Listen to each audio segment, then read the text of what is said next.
Welcome friends. दोस्तों दिन हो गया आज का 3 मई 2021 सोमवार का और सप्ताह की हो चुकी है एक नई शुरुआत। और इसी के साथ जान लेते हैं दोस्तों आज देश और दुनिया की दिन भर की 50 बड़ी और महत्वपूर्ण काम की खबरों की तरफ, जहां पर सरकार की तरफ से कुछ बड़ी घोषणाएं की गई है। दोस्तों सभी मजदूर भाइयों बहनों को इस राज्य में 2-2 लाख रुपए की सहायता राशि सरकार के द्वारा दिए जाने की घोषणा करी है। उसके अलावा राशन बिल्कुल फ्री में दिया जा रहा है और साथ ही मोदी सरकार के द्वारा भी कुछ बड़ी योजनाएं निकाली गई है। अगर आपका ATM कार्ड है तो आपको दोस्तों एक बार फिर से सहायता राशि जो गवर्नमेंट के द्वारा बैंक के द्वारा दी जा रही है। इंश्योरेंस सेक्टर को लेकर बड़ा बदलाव हुआ है कि 60 मिनट के अंदर अंदर कोरोना काल के अंतर्गत दोस्तों मरीजों का क्लेम सेटलमेंट किया जाएगा। और साथ ही वाहन खरीदने को लेकर भी यहाँ पर एक नया नियम जो गवर्नमेंट के द्वारा लागू किया गया है। वह दोस्तों लॉकडाउन को लेकर कुछ बड़ी खबर सामने आ रही है। कोरोना वायरस के इस संकट भरे माहौल में जेल में दोस्तों यहाँ पर कैदियों को पेरोल या जमानत पर छोड़ने को लेकर भी बड़ी खबर सामने आ रही है। किन किन कैदियों को छोड़ा जाएगा पूरी डिटेल यहाँ पर जानेंगे। अगर आप किसान परिवार से हैं और प्रधानमंत्री किसान सम्मान निधि योजना का अगर आप फायदा उठाते हैं ना, तो सरकार की तरफ से आपको हर महीने 3-3 हजार रुपए की मदद दी जाएगी। किस तरह से दी जाएगी यहाँ पर पूरी जानकारी डिटेल के साथ जानेंगे। दोस्तों एक एक करते हुए जानते हैं आज दिन भर की तमाम बड़ी और महत्वपूर्ण काम की खबरों की तरफ। ऐसे में बने रहेगा इस वीडियो के साथ आखिर तक। चलिए शुरुआत कर लेते हैं दोस्तों आज की पहली और बड़ी खबर से। बड़ी खबर सामने आ रही है असेंबली इलेक्शन रिजल्ट 2021 को लेकर कि बंगाल में दीदी की वापसी, असम और पांडिचेरी में भारतीय जनता पार्टी, तमिलनाडु में DMK का परचम, केरल में दोबारा से LDF की बनी सरकार। तो कोरोना महामारी के बीच पश्चिम बंगाल, असम, तमिलनाडु, केरल और पांडिचेरी में हुई विधानसभा चुनाव के नतीजे आ गए हैं। पश्चिम बंगाल में एक बार फिर से TMC की ममता बनर्जी की बड़ी शानदार जीत हुई है। हालांकि नंदीग्राम सीट से खुद ममता बनर्जी विधायकी का चुनाव हार चुकी है, लेकिन उनकी पार्टी ने पश्चिम बंगाल में अच्छी खासी जीत हासिल करी है। असम में एक बार फिर से भारतीय जनता पार्टी की सरकार बन चुकी है। तमिलनाडु में DMK की सरकार है और वहीं केरल की 140 विधानसभा सीटों में LDF की दोबारा से सत्ता में सरकार बन चुकी है। पांडिचेरी में दोस्तों भारतीय जनता पार्टी सरकार बनाने जा रही है। तो कुल मिलाकर 5 राज्यों में से 2 राज्यों में बीजेपी सरकार बनाने में कामयाब हो पाई है। और वहीं अगली बड़ी खबर सामने आ रही है कि नंदीग्राम में वोटों की गिनती दोबारा करने के तृणमूल कांग्रेस के अनुरोध को चुनाव आयोग ने किया खारिज। दरअसल चुनाव आयोग ने पश्चिम बंगाल के नंदीग्राम विधानसभा सीट पर फिर से मतगणना करवाने के TMC के अनुरोध को खारिज कर दिया है। नंदीग्राम में दिन भर चली मतगणना में कभी शुभेंदु अधिकारी आगे चलते रहे तो कभी ममता बनर्जी, लेकिन आखिर में शुभेंदु अधिकारी को विजयी घोषित कर दिया गया। मतलब दोस्तों पश्चिम बंगाल की मुख्यमंत्री ममता बनर्जी अपनी खुद की विधायकी की सीट नहीं बचा पाई है और दिन भर चली मतगणना के बाद चुनाव आयोग ने ममता बनर्जी के 1736 वोटों से हार जाने की घोषणा करी है, जिसके ऊपर ममता बनर्जी ने दुर्भावना का आरोप लगाया और दोबारा से वोट की गिनती करवाने की यहाँ पर याचिका लगाई, लेकिन उस याचिका को चुनाव आयोग ने खारिज कर दिया। चलिए अगली खबर आ रही है कि देश में कोरोना के हालात को लेकर प्रधानमंत्री मोदी ने की बैठक। ऑक्सीजन की आपूर्ति और उपलब्धता बढ़ाने पर हुई चर्चा। दरअसल प्रधानमंत्री नरेंद्र मोदी जी ने कल रविवार को ऑक्सीजन और दवा की उपलब्धता की समीक्षा के लिए विशेषज्ञों के साथ एक वर्चुअल बैठक करी और उन्होंने कोविड-19 महामारी के संबंध में मानव संसाधन की स्थिति की भी समीक्षा करी और साथ ही बढ़ोतरी के तरीकों के बारे में यहाँ पर एक महत्वपूर्ण बैठक की अध्यक्षता करी। और साथ ही दोस्तों मोदी जी ने PMO की ओर से इस मीटिंग के बड़े बिंदुओं पर चर्चा करी, जिसमें ऑक्सीजन की आपूर्ति और उपलब्धता को बढ़ाने के लिए अभिनव तरीकों की खोज करने के लिए अपनी दिशा पर प्रधानमंत्री नरेंद्र मोदी जी ने गैसीय ऑक्सीजन के उपयोग की समीक्षा करने के लिए यहाँ पर खुद अध्यक्षता करके एक बैठक में हिस्सा लिया। और वही दोस्तों अगली बड़ी खबर सामने आ रही है मोटर व्हीकल अधिनियम में हुआ बड़ा बदलाव। अब रजिस्ट्रेशन सर्टिफिकेट ट्रांसफर करना हुआ आसान। दरअसल सड़क परिवहन और राजमार्ग मंत्रालय ने किसी वाहन के मालिक के पंजीकरण प्रमाण पत्र में किसी व्यक्ति को नामित करने की प्रक्रिया को आसान बनाने के लिए नियमों में कुछ बदलाव किए हैं, जिसके अंतर्गत अब वाहन खरीदते समय ही वाहन में नॉमिनी क्या रखनी है इसका चुनाव कर पाएंगे, इसको लेकर तय कर पाएंगे। आपको बता दें दोस्तों कि गाड़ी मालिक की मृत्यु होने पर नामित व्यक्ति या जो वाहन का उत्तराधिकारी बनता है वो 3 महीने तक वाहन का इस तरह से इस्तेमाल ले सकता है, लेकिन इसके लिए जरूरी होगा कि नामित शख्स ने मालिक की मौत के बाद 1 महीने के अंदर पंजीकरण अधिकारी को इसकी जानकारी दे दी हो। मतलब जैसे ही कोई नई गाड़ी खरीदेंगे ना, उस समय दोस्तों नॉमिनी की डिटेल देनी होगी उसके आधार कार्ड पहचान पत्र के साथ। और जैसे ही अगर वाहन मालिक की मृत्यु हो जाती है तो ऑटोमेटिक वाहन का जो उत्तराधिकारी है वो नामित व्यक्ति बन जाएगा। इस तरह से कुछ नए नियमों का ऐलान हुआ है। और वहीं अगली खबर आ रही है कि अब मात्र 60 मिनट में क्लियर होगा कोरोना मरीजों का केसलेस क्लेम। दिल्ली हाईकोर्ट ने बीमा कंपनियों को दिया कुछ स्पष्ट निर्देश। तो दोस्तों इंश्योरेंस रेगुलेटर IRDAI ने इंश्योरेंस कंपनियों को कोविड-19 के इलाज के केसलेस क्लेम पर अंतिम बिल की रिसिप्ट मिलने के 60 मिनट के अंदर अंदर फैसला करने का आदेश जारी किया है। जल्दी फैसला होने से प्रतीक्षा कर रहे मरीज को जल्द बेड मिल पाएगा। यानी कि अगर आपने कोविड-19 के खिलाफ, कोरोना वायरस के खिलाफ कोई भी पॉलिसी ले रखी है और अगर आपको पॉलिसी में क्लेम का सेटलमेंट पेमेंट करना है तो मात्र 1 घंटे के अंदर अंदर आपका जो क्लेम है वो क्लियर कर दिया जाएगा। चलिए, सुरक्षा बीमा को लेकर दोस्तों बड़ी खबर सामने आ रही है। मुख्यमंत्री योगी ने उत्तर प्रदेश के मजदूरों को दिया बड़ा तोहफा। सभी को मिलेगा 2-2 लाख रुपए का सुरक्षा बीमा स्कीम का फायदा। जी हाँ दोस्तों, बड़ी खबर निकल कर आ रही है उत्तर प्रदेश से कि कोरोना महामारी के बीच उत्तर प्रदेश के मजदूरों के सामने सबसे बड़ी समस्या रोजी रोटी की आ गई है और इस समस्या को देखते हुए योगी सरकार श्रमिकों को 5 मई से पिछले साल की तरह ही इस बार भी बिल्कुल फ्री में राशन देने जा रही है और वहीं श्रमिकों को 2 लाख रुपए का सुरक्षा बीमा कवर और 5 लाख रुपए तक स्वास्थ्य बीमा योजना का भी लाभ मिलेगा। तो कौन कौन से श्रमिक इसमें पात्र होंगे दोस्तों, तो यहाँ पर मैं आपको बता दूं,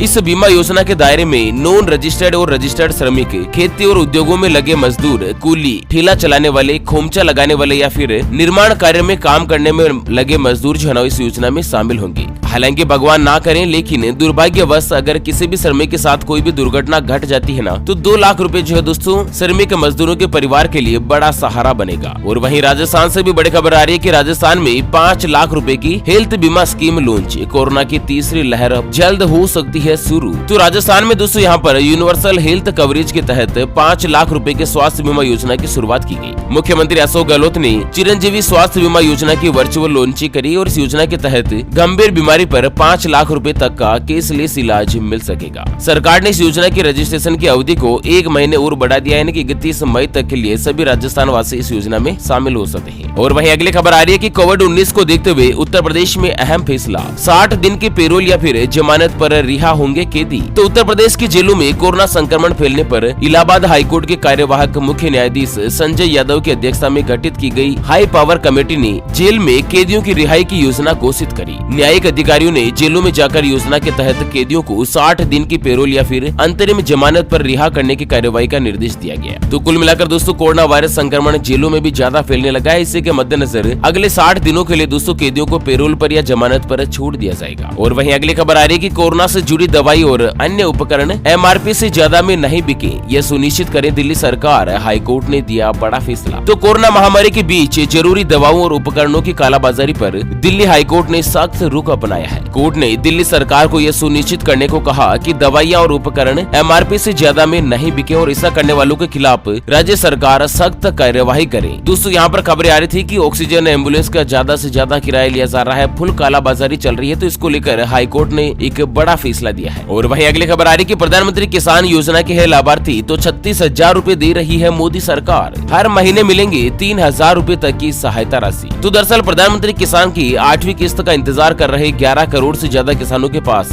36,000 रूपए हर साल प्राप्त करने का एक सुनहरा मौका सरकार ने दिया है और वह भी बिना एक भी पैसा खर्च किए। जी हाँ दोस्तों, सुनने में पहले ही अटपटा लग रहा है, लेकिन यह 16 आने सच है। यहाँ पर प्रधानमंत्री किसान सम्मान योजना के लाभार्थी है तो आपके लिए सुनहरा मौका खुद मोदी सरकार दे रही है। दोस्तों यहाँ पर मानधन योजना के लिए कोई भी दस्तावेज नहीं देना होगा। इस योजना से जुड़कर आप जेब से बिना खर्च किए हर साल 36,000 रूपए प्राप्त करने के हकदार हो जाएंगे। यहाँ पर PM मानधन योजना के तहत छोटे और सीमांत किसानों को हर महीने पेंशन देने की योजना शुरू करी है गवर्नमेंट के द्वारा और जिसमें किसी भी किसान परिवार की उम्र अगर 60 साल या उससे ज्यादा की हो जाती है तो हर महीने 3-3 हजार रूपए की पेंशन दी जाएगी। और दोस्तों आपको बता दें कि ये योजना पूरे भारत देश में लॉन्च की गई है और सभी किसान परिवार जो कि दोस्तों किसान सम्मान निधि स्कीम में पात्र है वो सभी इस योजना में भी पात्र माने जाएंगे। और वहीं दोस्तों अगली खबर सामने आ रही है, चुनाव खत्म, अब लॉकडाउन की ओर बढ़ने लगा है देश। 2 राज्यों ने कर दी लॉकडाउन की बड़ी घोषणा। तो 5 राज्यों में विधानसभा चुनाव और उत्तर प्रदेश में पंचायती चुनाव परिणाम की घोषणा के बाद अब भारत देश लॉकडाउन की ओर बढ़ने लगा है। रविवार को राष्ट्रीय टास्क फोर्स ने जहां दोबारा से 2 सप्ताह के लिए राष्ट्रीय लॉकडाउन लगाने की सिफारिश करी तो वहीं दोस्तों हरियाणा और उड़ीसा सहित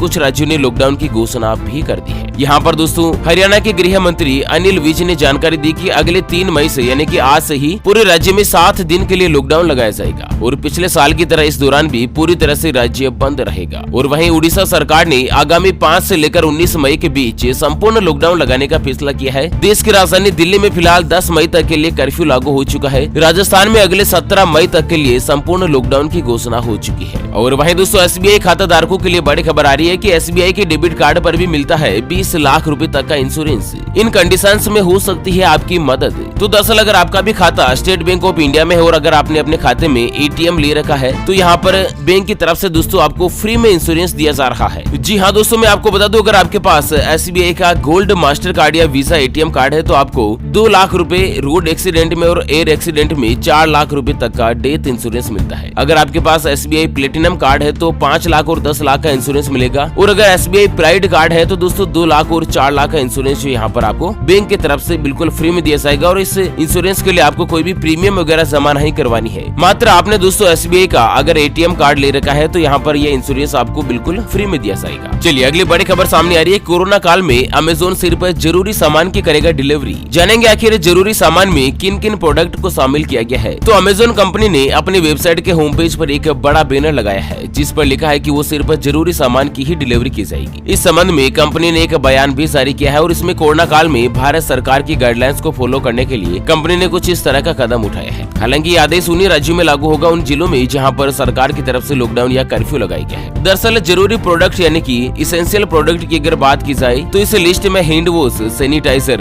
disinfect, grocery, grooming essential, skin and hair care, paint essential, food और ग्रोसरी एसेंशियल के साथ ही पर्सनल केयर के अलावा health fitness essential, baby care और क्लीनिंग और हाउस होल्ड की सप्लाई जो है ना वो दोस्तों जरूरी सामान में शामिल की गई है। चलिए वहीं दोस्तों अगली खबर आ रही है कि कोरोना संकट के बीच सरकार का बड़ा फैसला, फ्रंट लाइन वर्कर्स को दी राहत, 6 महीने के लिए बढ़ चुकी है बीमा योजना। तो दोस्तों मोदी सरकार ने कोरोना संकट के beach front line health workers को एक बड़ी राहत दी है और उनके लिए विशेष रूप से शुरू की गई सुरक्षा बीमा योजना को अगले 6 महीनों के लिए बढ़ा दिया गया है। आपको बता दें, मोदी सरकार ने कोरोना वायरस महामारी से निपटने के लिए फ्रंट लाइन हेल्थ वर्कर्स के लिए मार्च 2020 में इस योजना की शुरुआत करी थी, जिसके तहत हेल्थ वर्कर्स की मौत होने पर उसके परिजनों को 50 लाख रुपए का बीमा कवरेज यहाँ पर सरकार की तरफ से दिए जाने का प्रावधान रखा था। तो इस योजना को अगले 6 महीनों के लिए और आगे बढ़ा दिया गया है गवर्नमेंट के द्वारा। और वहीं दोस्तों आपको बता दें कि बिहार सरकार ने सभी पत्रकारों को, न्यूज रिपोर्टर को भी फ्रंट लाइन कैटेगरी में शामिल कर लिया है। और इसी के साथ अगली बड़ी खबर आ रही है कि GST को लेकर सरकार का बड़ा फैसला, अब देरी से मंथली रिटर्न फाइल करने पर भी नहीं लगेगी कोई भी पेनल्टी। तो दरअसल 5 करोड़ रुपए तक का कारोबार करने वालों को मार्च और अप्रैल के लिए GSTR-3B रिटर्न दाखिल करने वालों को 30 दिन का एक्स्ट्रा समय दिया गया है। अब देरी से जो भी रिटर्न फाइल करेंगे ना, सरकार की तरफ से उनके ऊपर कोई भी पेनल्टी नहीं लगाई जाएगी। और छोटे कारोबारियों के लिए दोस्तों सरकार की तरफ से एक बड़ा फैसला माना जा रहा है। अगली खबर में जान लेते हैं दोस्तों आज की सराफा बाजार के ताजा भाव। तो सोना 9,500 रुपए तक सस्ता हो चुका है और सोने का जो ताजा भाव है ना वो दोस्तों 46,785 रुपए प्रति 10 ग्राम पर पहुंच चुका है। और वहीं दोस्तों अगली खबर सामने आ रही है, कोरोना आपदा के चलते ऑक्सीजन उत्पादन के लिए मध्य प्रदेश सरकार देगी 75 करोड़ की सहायता, इन्हें मिलेगा फायदा। तो कोरोना आपदा से निपटने के लिए मध्य प्रदेश सरकार ने एक बड़ा फैसला लिया है। दरअसल सरकार के द्वारा अब ऑक्सीजन उत्पादन के लिए अनुदान दिया जाएगा। मध्य प्रदेश सरकार के प्रवक्ता ने बताया यहाँ पर कि मुख्यमंत्री शिवराज सिंह चौहान ने ऑक्सीजन की समस्या के दीर्घकालीन समाधान पर बड़ा फैसला लिया है और ऑक्सीजन उत्पादन के लिए अधिकतम 75 करोड़ रुपए की सहायता का विशिष्ट पैकेज देने का फैसला किया है। और वहीं दोस्तों यहाँ पर अगली बड़ी खबर जानते हैं, पश्चिम बंगाल में ओवैसी के साथ हो गया खेला, AIMIM के 7 उम्मीदवारों की जमानत जब्त। जी हाँ दोस्तों, बिहार में अच्छे प्रदर्शन के बाद AIMIM ने पश्चिम बंगाल में भी किस्मत आजमाई, लेकिन इनके हाथ केवल निराशा ही लगी। असुद्दीन ओवैसी के सारे प्रत्याशी धराशायी हो गए। दरअसल मुस्लिम वोटर्स ने भी असुद्दीन ओवैसी की जगह ममता बनर्जी का साथ दिया और पश्चिम बंगाल में स्थिति स्पष्ट हो गई है कि असुद्दीन ओवैसी को एक भी सीट नहीं मिल पाई है। यहाँ पर 7 कैंडिडेट उतारे थे और 7 कैंडिडेट की जमानत